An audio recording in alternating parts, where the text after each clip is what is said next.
Hello viewers, তো চলে এলাম আরেকটি ভিডিও নিয়ে। আজকে আমরা জানবো 100 পেপারের দাম সম্পর্কে।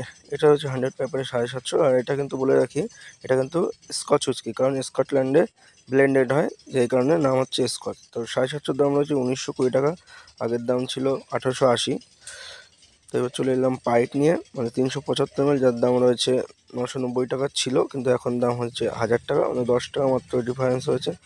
তো সিগ্রামসের মাল যেহেতু বলে রাখি, মাথা যন্ত্রণা হালকা পাতলা হয়তো করতেই পারে, যাদের খাওয়া অভ্যেস নেই তারা কিন্তু সিগ্রামস থেকে শুরু করে না, তাহলে কিন্তু মাথা যন্ত্রণায় মরে যাবে।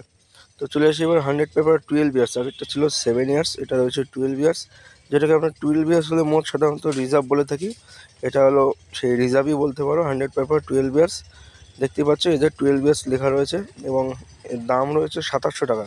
আর এটা কিন্তু 750 ml রিজার্ভ, মানে 12 ইয়ার্সটা এই একটা মেজারেই পাওয়া যায়। তো দেখা হবে পরের ভিডিওতে। ভিডিওটি ভালো লাগলে অবশ্যই লাইক, কমেন্ট, শেয়ার এবং সাবস্ক্রাইব করে দিও।